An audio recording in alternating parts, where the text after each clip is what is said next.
This is Katie with Katie's Homeschool Cottage. This is a different type of video for me, and I don't have all the fancy equipment that other people have in order to make this kind of video, but I wanted to put something together so that you could see how to use these disc planning systems and a 3-ring notebook when using notebooking pages, as well as the productivity planner that Deborah at notebookingpages.com has as part of her lifetime membership. I love planning. It's important to keep those records. It's important to be organized because it really affects your homeschool and how well you're functioning and how well your kids are functioning. So lesson planning can be a real hassle sometimes if you're not quite sure how you're going to go about organizing it. Now, when I was teaching and when I was homeschooling for most of the time, really what the thing to use was this spiral type notebook and lesson plan book. And I found it frustrating, and I ended up going with a 3-ring notebook with my record keeping and my planning. And I'll show you what's in here. Because I found that this was really constricting, and I hated not being able to move pages around and take ones in and out. So I ended up with using the notebook, the 3-ring notebook. At that time, they did not have the disc planning system, and I really wish they did at that time. But I really wanted to give you some fun ideas of how to do lesson planning and keeping track of all your records, because if you live in a state like I did at one time where they required you to show your homeschooling records and proof of work that your child did and some competencies with your child's work, it really was stressful trying to gather everything together, especially at a last minute. So keeping it ongoing from the beginning of the year till the end of the year was a lot less stressful, and I was able to go in there with more confidence and show the evaluator exactly what they needed at the end of the year so that I would get the stamp of approval for continuing to homeschool, which was great. And it was also fun putting everything together because the kids and I enjoyed looking at what we did during the year, and we were actually proud of what we were able to accomplish. And it was fun looking back at all the different things we did and the memories we made together. So I wanted to give you some ideas of what you could do with your lesson planning and your record keeping that would really help you and save you some stress. And as I said, most of these pages are from lesson planning pages, notebookingpages.com. And I wanted you to maybe take advantage of that membership so that you could not only get the notebooking pages, and I'm going to show you some samples of those, but also her productivity planner. It comes undated, it comes editable, it comes dated, and some of the forms are labeled for you and then some are not. So it's very flexible and you can use it according to how you want to use it. And I have some examples here. I know that some of you are probably familiar with Happy Planner. If you don't like Happy Planner or you find it's expensive, I have some tips for you. There are other disc planning systems out there that you can purchase online and at stores. And what I normally do is I pick up the Happy Planner planners on sale or in clearance for just like $3 when it's outdated. And then I end up recycling with the cover, the discs, and I end up reusing the dividers because the dividers or the tabs usually have part of the monthly calendar. And you can see I have a monthly calendar here. What I usually do, and I left this unglued or untaped so I could show you, what I usually do is I take one of the first pages I want to use in how I'm going to use this planner, and I glue it or tape it to the back side of this tab, and then that's covered up and you don't even see it. I also have a punch for these little mushroom holes. They're different than a regular small hole from a regular hole punch, and you can find single mushroom punches. You can find the large, for this large, this is called a big planner. You can find punches for that. Then there's also the classic size, which is smaller than the big planner. So you can see that there's a size difference here. One of them has 11 discs, the other one has 9, so that you can see this. So now when you're printing a regular page in the printer, it will come out to be the right size for this big planner.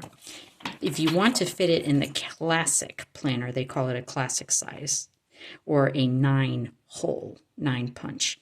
You can take the regular size paper, print your form at 84%, or copy your form at 84%, and then you can trim it so that it will fit this, your smaller planner. All right, so let's look at the pages.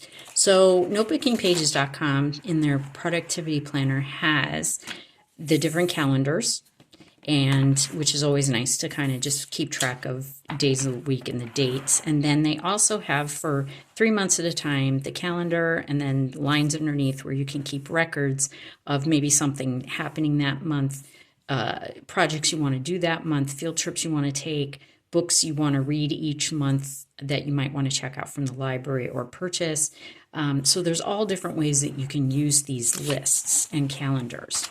And then here she also has the at a glance page, and then it's by month. This is undated. And then again, you can put in important deadlines, dates, ideas, field trips, appointments there. So what I probably would do is maybe put important dates and maybe appointments, things like that there, whereas I would use maybe this kind of page, and she has it for, every month of the year, not just these 3. I would list maybe something more pertaining to homeschooling, field trips, projects, books, that sort of thing. Now, as you can see, I've recycled the tabs.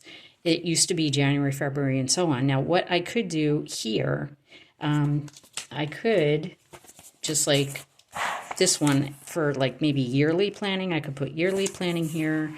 For here, I could put each month a plan for each month for each of my kids behind that one for January. And then for February, I could put all of our lesson plans here and keep all the kids together. Or I could do the kids separately and put a child's name here and another child's name on another tab. And what I'm doing for that child, maybe for the next 3 months, I would keep the plans here. So those are just some ideas of how to organize the lesson plans. Now, she has, again, as I said, these come undated as well. She has a page where you can maybe give an overview of what you want to keep in mind and remember for January. On this page, I love having maybe a record of what library books I've requested. I could put down check marks of when I pick them up and they're ready or on hold. I could keep things in mind to schedule per month as opposed per year. Maybe some notes to myself of maybe lists of supplies for projects I want to do, science experiments, field trip information, that sort of thing. So it's great to have some kind of a catch-all page where you can put down an overview of different things you want to remember for the month. Then here we have a 2-page month spread of where you can map out your month and give an idea of maybe some major milestone things and deadlines and project days. Or you could month out the calendar for that month with field trip ideas, co-op. You can fill out, like if you go to co-op, maybe you have a co-op or some sort of play groups, some kind of clubs. You can put all the different dates here, different sports. So anything having to do with your homeschooling or your kids' schedules, this would be a great place to put all of that. And then there's some extra space at the top, at the side, and then the bottom. Now, she then moves on to a week's spread. And you can keep all the months together, or I usually like to keep a month and then each week behind the month so that the month is together. Now, as I said, there is dated, undated, and then these sections are either marked or not marked. So you could also download as part of the membership at her site. You could either have these unmarked and unlabeled and just have these blank squares to use as however you please. Or if you like the labeled sections, you can use those. So she does have a daily tracker, meal planner, and contact information, purchase, these types of things. So what I probably would do is I would probably keep some of these. So if there were like science experiments for that week, craft projects, art projects, anything that I need to purchase for that week, I would keep a note here to myself of what I would need for a certain science experiment, let's say that we're going to be doing on Friday. As far as daily tracker, I would have to think about exactly what I would want to keep here for daily tracker, unless maybe I would get the blank page and mark this as a reading tracker sort of thing. And then I would divide this into weeks. And then for the, because there are some faint lines here. Let's see if you can see those. See, you can see some faint lines. Maybe a reading tracker and so many minutes per day of reading during that week. And then the next week, as you can see that there's multiple boxes for Monday through Sunday. So I might do. Now for meal planning, I really wouldn't keep my meal planning in my lesson notebook. But again, you could use these as multiple purposes. You can print off a set for your students' lesson planning, but then you could also print off a set just for yourself. So you could have maybe a household planner, and you could keep track of a household planner in a separate notebook for yourself. Now, how would I use this for lesson plans? Here at the top, you can either use these as subjects, or maybe these top 3 lines where there are some circles as opposed to boxes. You can put maybe some important things that you want to make sure that your child does that day, or make sure they do it first. And then in each one of these, you've got 4 here, but that's enough for 4 subjects, let's say. But some of the subjects aren't going to require all of those lines. So I would probably separate, put a line, or just put a subject, and then put a subject dash, and then write in what I want that child to do that day in that subject. And then you can always maybe put a check mark once that child has completed it. And if that child has not completed it and there's no check mark, you know that we need to carry that over to the next day. I really like this system because when I had to do it in the bound lesson planner and we did not get to something, it was so hard to shift things because you couldn't move any pages or put an insert or anything like that. Now I'll show you an example of an insert. And I love this because you can just take these pages right out and move them. Now, here is an example of an insert I would use. Now, I put together this sort of weekly assignment checklist for the subjects. And for instance, I've got week 1 and then assignments, quiz or test, and then anything other, like a project, a field trip, discussion, read a book, that kind of thing.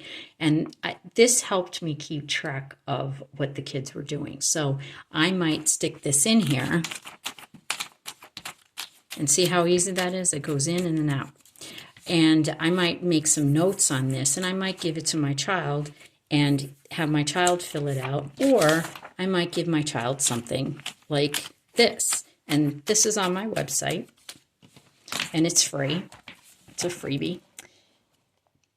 A daily plan checklist. Now, I have one that's got larger spaces with fewer types of subjects for the lower grades, and then the upper grades is more like this. So maybe for that date, I would write math and then the assignment, and then they would check it off when they've done it. But you can see it has the date here, and then I can put in the subjects and the assignment and then check it off. They can check it off when they're finished. And then when they're done, they can hand me this sheet.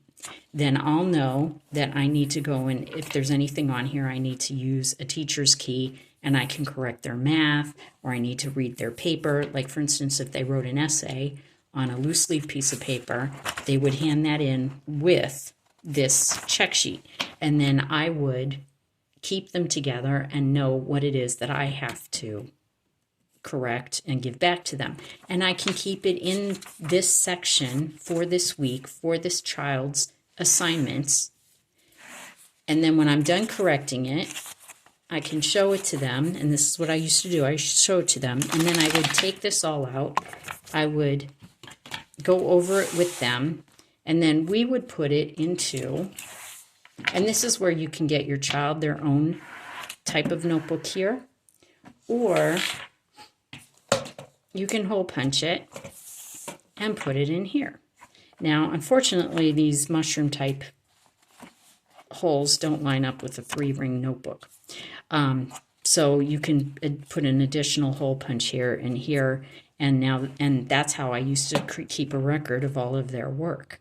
And I would keep the work sheets together, check sheets together, and then I would put their work in behind dividers according to subject.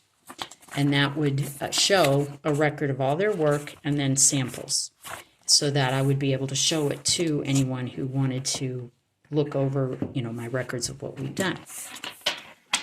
So as I said, you could put your subject areas here for each day, and then you can check off what's been done or what needs to be carried if you're not having a terrific productive day over to the next day. And then there's an additional sheet, which is a record, reflect, remember. And I love this because if there's anything additional that I know that we did that month or that week, I can record it here, and I can even write a note to myself in student notebook, right? Or in a notebook for history, in a notebook for science. And you'll see what I'm talking about when I say something like that, because we kept separate notebooks for different unit studies and subject areas. Now, in addition to what I showed you, there are also different types of sheets. Oh, and by the way, she also has dividers that you can print out and tabs you can print out. And she also has a cover that you can print out and slide into the front of your notebook. She also has the spine that you can slide in, and you can make some nice, pretty looking notebooks that look very polished. Then, in addition to the dividers, the covers, the tabs, she has different types of note pages that might be have lines, dot, grid, blank. Let me think what else there was. Little graphic boxes, so that you can go ahead and print those off and include them as well if you want some extra note-taking pages to keep notes. Now, another special page she has is an all-in-one page calendar instead of the 2-page monthly spread. You've got the whole month just on one page. And then here's a sample of the weekly spread on 2 pages without the labels in those sections. You can see that the meals tracker and the shopping list and that kind of thing, it's no longer labeled. So you can then use this however you want. So I really love the idea of using these pages, not just for me and my household, but also converting them to lesson planning pages for my children. So that's an overview of the DISC system with the productivity planner. Now, the loose leaf notebooks that we used to keep using the notebooking pages was for science, history, literature, and I love using these because, and this, believe it or not, is my son who used to have a problem getting words down on paper. He hated it. It was a fight. And one of the pages, let me see if I can find one of the beginning page. Here we go. So we have a beginning page. The idea would be that we would get my children writing more, is we would read maybe a very short chapter from a book about something we were learning in history, science, maybe even a literature book with a short novel that we were reading. And I love notebooking pages where, and this is by another company, where it's blank, because they see these boxes, they think, oh, well, gee, there's not too many lines on here, and I don't have to write too much. So it's not as intimidating trying to get your child to write with a blank loose leaf piece of paper.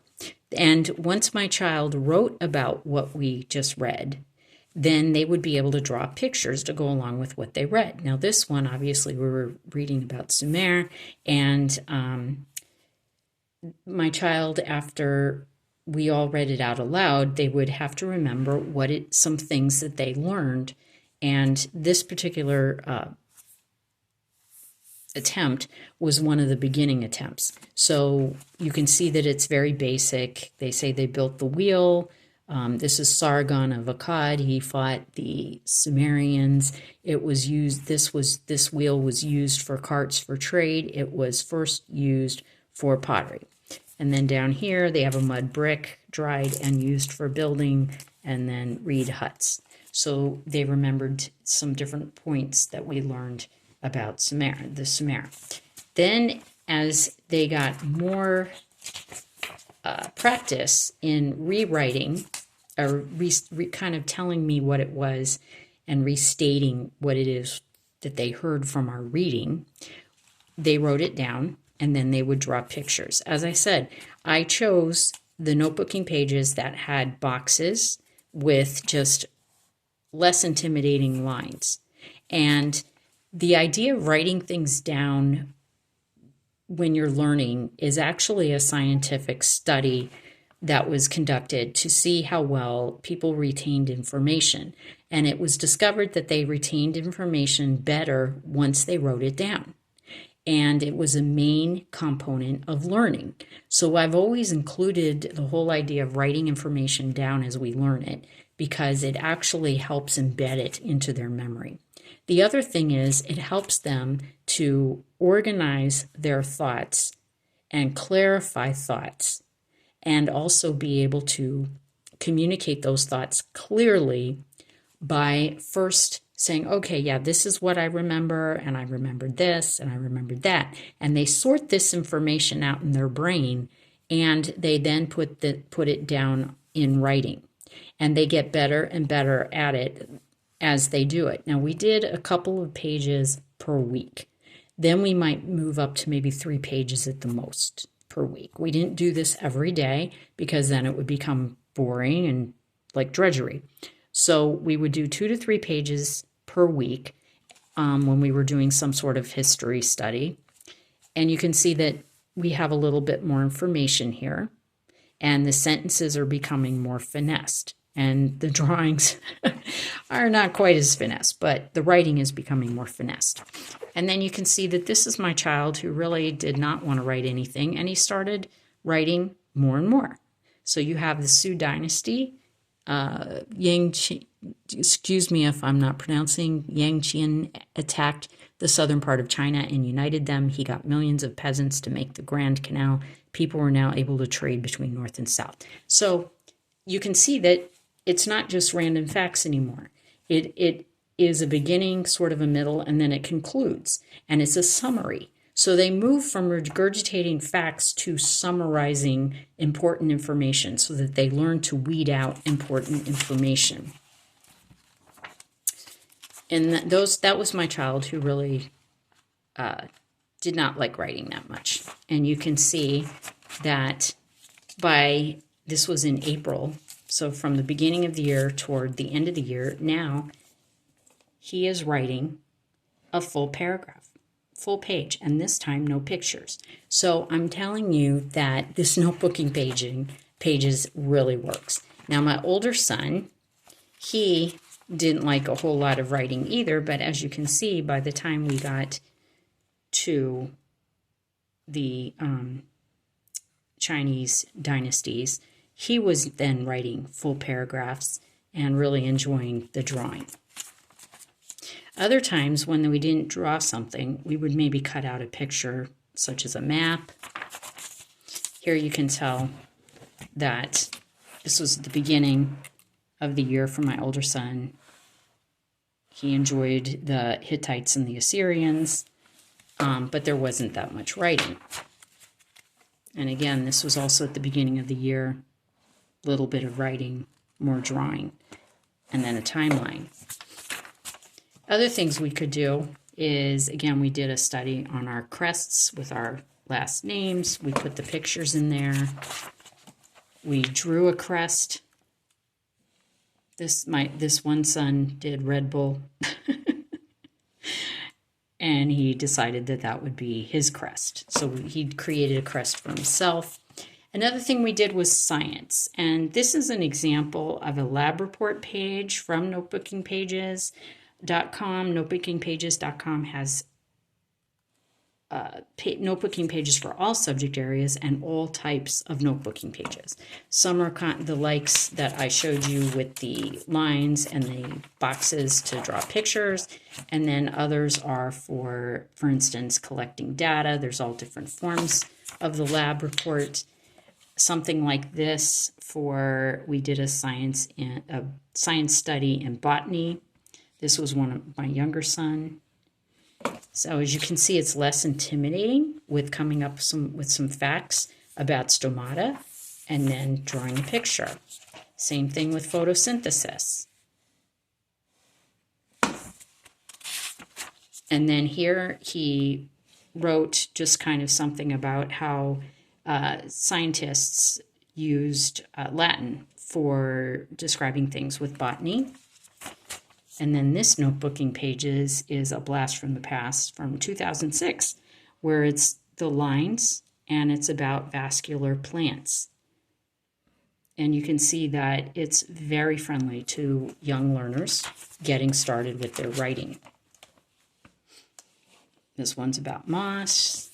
And then along with our notebooking pages, we would also sometimes collect different samples of what we were talking about. So this is vascular, non-vascular, and then seedless vascular. So you can see that we collected all kinds of things. So now if I were to put this notebook together properly, we would have one for history, and we would have a cover saying history, and then there would be different tabs in here according to what we were studying for ancient China, Samaria, different Egypt and Greece, and then we would have our different pages. Same thing with science. If we were doing a general science, like we would have different pages for botany and maybe chemistry, physics, that kind of thing. So that gives you a quick idea of some really great ways of using a 3-ring binder as well as a disc planner. And of course, you can always use a 3-ring binder for all of these pages that I showed you in the disc planner for the productive planner at notebookingpages.com. These can all be punched with a 3-ring binder, and you can put this in here. As I said, I used a 3-ring binder before the disc planners ever came out. So I hope you find all of this helpful in your lesson planning as well as your organizing your child's work to hopefully gather information for record keeping, and then even just putting together a year's worth of work so that your child can look back at it and look at all of the things that he did all year and be so proud.